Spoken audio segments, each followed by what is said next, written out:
Greetings all, and welcome to part 2 of my Italeri P-51A dual Mustang build. In this episode, I'll be airbrushing the two schemes that you guys voted on in my YouTube post and Patreon page, which was for Miss Virginia and a RAF Mustang in a desert scheme from 225 Squadron. This will be the first time I attempted post-shading on an aircraft, and also the first attempt I made at masking off a camouflage pattern on an upper surface.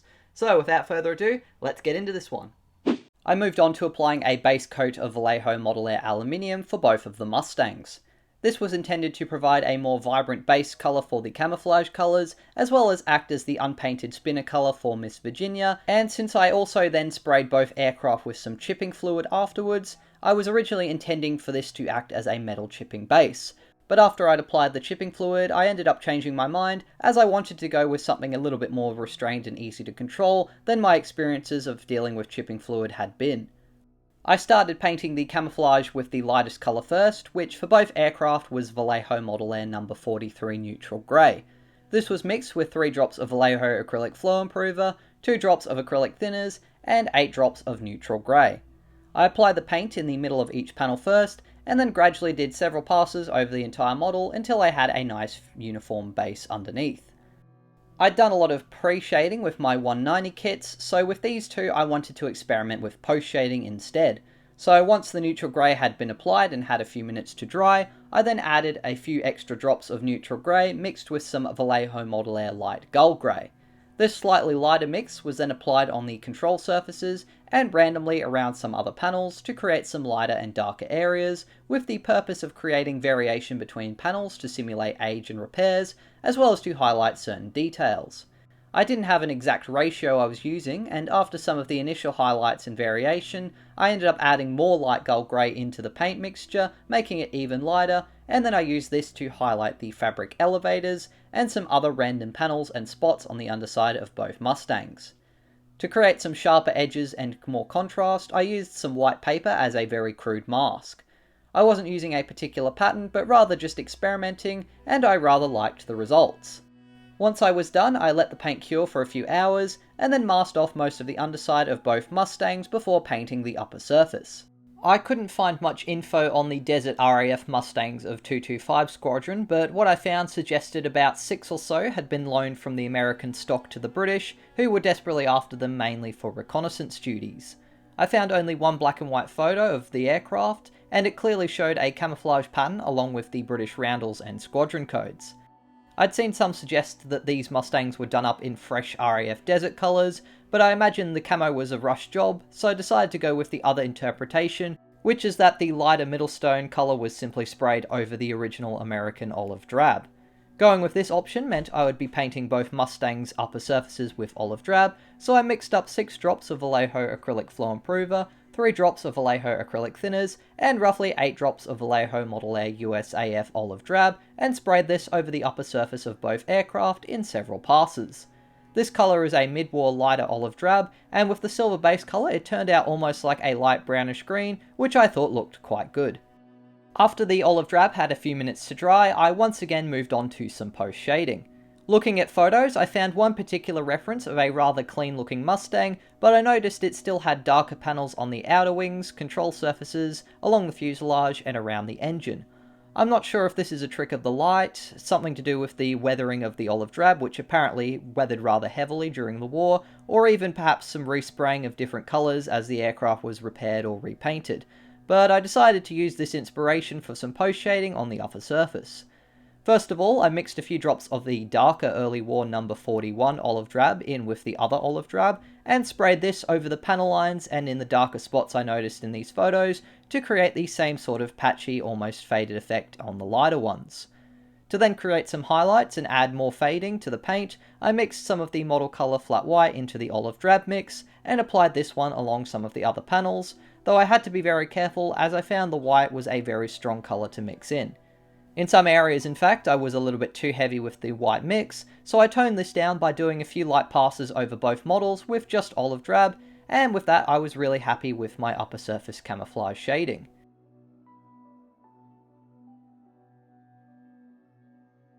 Miss Virginia was pretty much done, but the British Stang would obviously need its camouflage patterns.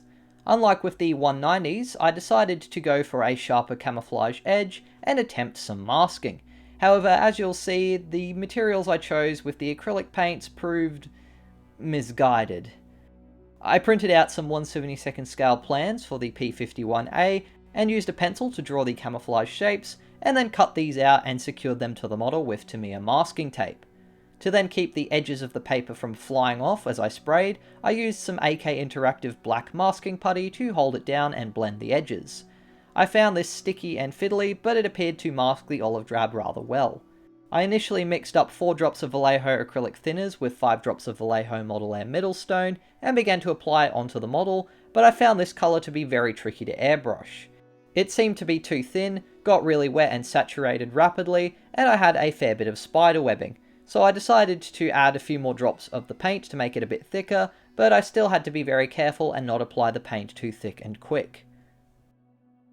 After the first few coats were dried, I then mixed some model colour flat white in with the Middlestone and created some highlights and faded areas.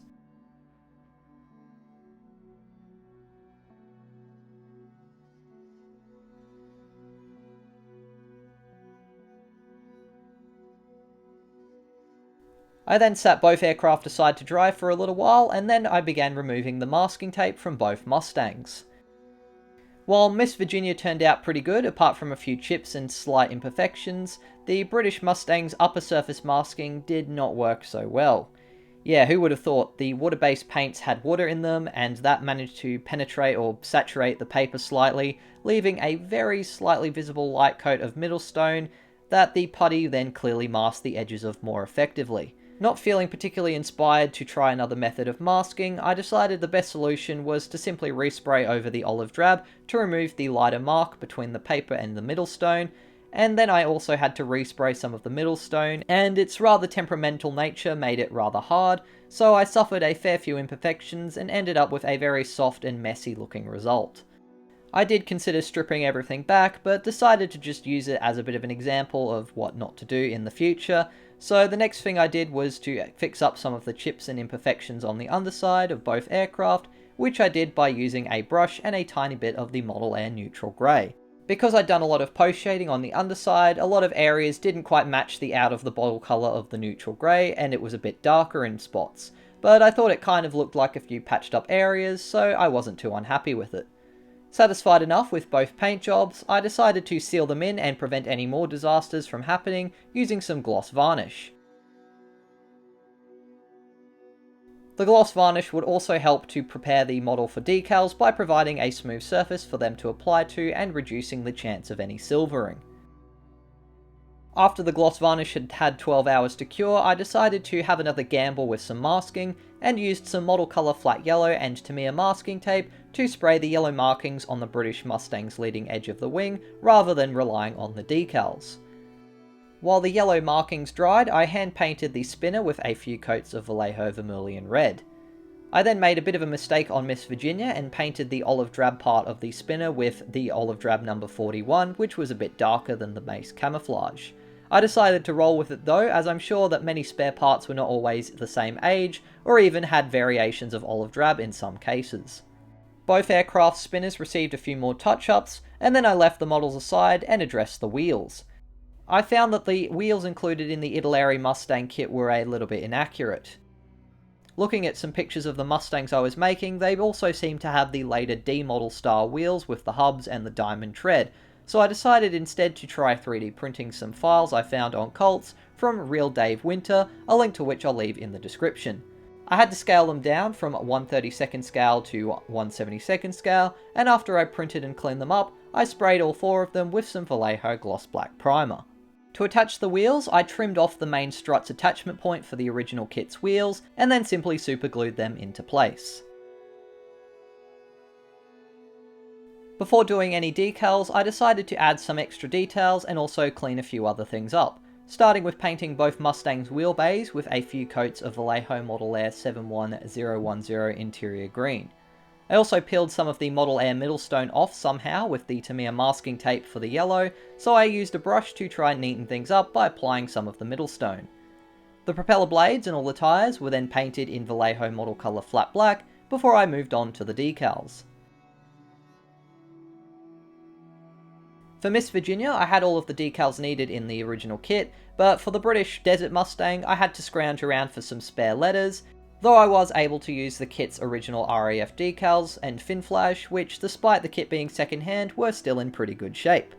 I applied the decals by cutting the ones I needed out into manageable sections, and then stick them in some warm water for a few seconds, and once they start to come loose of the paper, I slide them onto the model using a brush or my finger. I found that the spare Academy decals I used for the lettering were rather fragile, and also not quite correctly shaped, and folded up, so in the end I decided to remove them and figure out something later on for the lettering. Miss Virginia's decals were the newer cartograph type, so all of them went on easily, except for the damn fuselage stripes and roundel. I probably should have just used the roundels and masked or hand painted the white striping, but after a few minutes of fiddling around, applying a lot of water to the model to help slide the decal into place, and a little bit of swearing, I managed to get them close enough aligned. Miss Virginia's white stripe decals did silver and didn't quite line up perfectly, but it worked out better than I imagined, and they were able to be cleaned up a little bit. After some final adjustments, I then applied some Vallejo decal softener onto all of the decals to help them soften into the surface details of the model, and then I applied some Tamiya decal adhesive to help them further stick down to the model. The decals were then left for 12 hours to set before I touched up some of the white markings on the stripes on Miss Virginia by brush and added yellow tips to the propeller blades.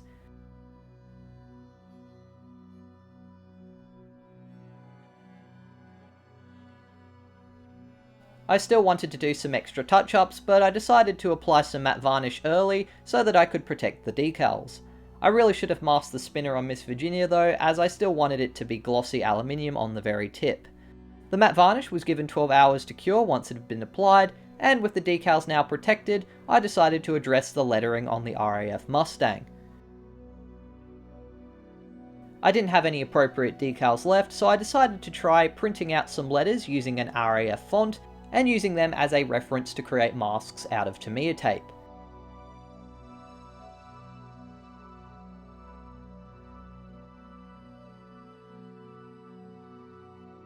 Once the Tamiya tape masks had been applied onto the model, I applied some Vallejo model colour flat white, although I have seen a few different interpretations of this scheme using colours such as blue for the lettering. I made sure to apply the white in thin layers and build them up quite slowly, and to my surprise, it actually went pretty well. As soon as the paint was touch dry, I removed the masks, and any excess overspray was removed using a damp brush. The lettering was a bit messy, so I did end up doing some touch-ups with Middlestone and olive drab, and although they're definitely not as good as decals, I was still happy enough with them. I did a few extra touch-ups with yellow on both Mustangs, and at this stage painted their wheel hubs and landing gear struts with Vallejo Model Air aluminium, as well as Miss Virginia's spinner to try and get the gloss effect back. The tyres were then neatened up with flat black, and I gave the RAF Mustang a few more touch-ups so it was a little bit more presentable. Thank you very much for watching this video. I do hope you enjoyed it and got something out of it. If you did, please be sure to leave a like and also subscribe to the channel. And if you have any suggestions on how I could improve and any corrections to some of the mistakes I've made, then feel free to leave a nice tactful comment in the comment section below. A big shout out to my wonderful patrons for helping me to fund not only buying these kits, but also the products that I use when I make them. All going well, part 3 should be out next week, although there have been a few little delays as I've been trying to sort out the canopies and having a little bit of difficulty with the vacuum forming machine, but hopefully I'll be able to push through it and get the video done. I'm also hoping to get a second video up this week, so we'll see how that goes. Work is still continuing on the Lancaster War Thunder stop motion sketch, so I'll hopefully do a post over the weekend about how that one's going. Otherwise though, that's it for now, but until the next video, as always, take care and model on.